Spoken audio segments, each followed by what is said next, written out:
계속해서 대구 경북 소식 전해드리겠습니다. 오늘 대구와 경북 지역은 흐린 가운데 곳에 따라 한때 비가 내렸습니다. 낮 최고 기온은 대구 18.1도 등 20도 안팎까지 올라 포근했습니다. 내일은 대체로 흐린 가운데 가끔 비나 눈이 내리겠습니다. 예상 강수량은 경북 동해안이 5에서 20mm, 대구와 그 밖의 경북 지역이 5에서 10mm입니다. 경북 북동 산지에는 1에서 5cm, 북부 동해안에는 1에서 3cm의 눈이 내리겠습니다. 내일 아침 최저 기온은 대구 9도 등 4도에서 11도, 한낮 기온은 대구 15도 등 9도에서 17도로 오늘보다 3도에서 5도가량 낮겠습니다.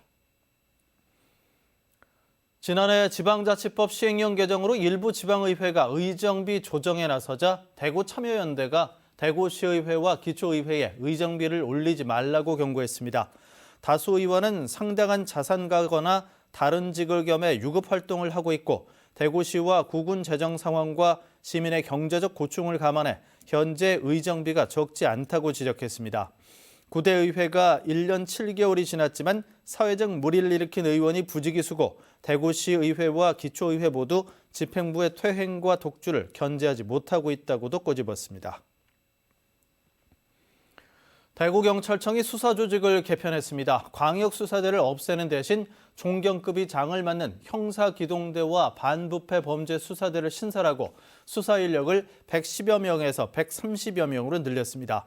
형사기동대는 흉기 난동 같은 이상동기 범죄와 강력사건을 담당하고 반부패 범죄수사대는 지능화, 고도화하는 악성 사기와 중요 경제범죄 등에 집중합니다.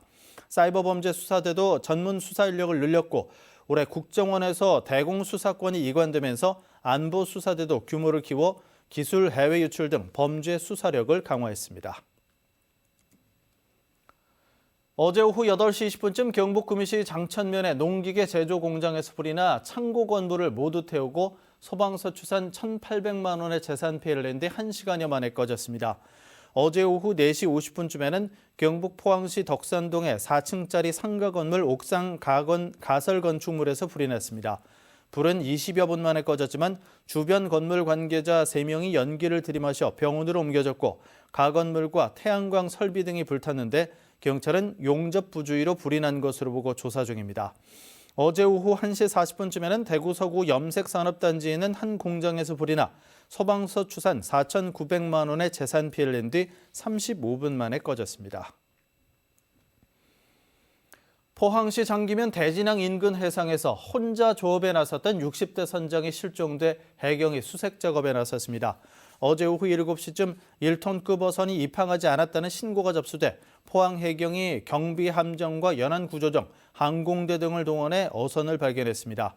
하지만 어선에는 선장의 것으로 보이는 휴대전화만 나와 해경은 실족 가능성 등을 염두에 두고 수중과 육상 수색을 병행하고 있습니다. 대구 북구가 불법 광고물 수거 보상제를 실시합니다. 전단과 벽보는 크기에 따라 장당 5원에서 50원을 지급하는데 월 10만 원까지, 현수막은 크기에 따라 500원에서 1,000원으로 월 30만 원까지 보상받을 수 있습니다. 60세 이상 북구 주민이라면 신청 없이 누구나 참여할 수 있고 19세 이상 60세 이하 주민은 불법 광고물 정비원증을 발급받으면 참여할 수 있습니다. MBC 뉴스를 마칩니다. 고맙습니다.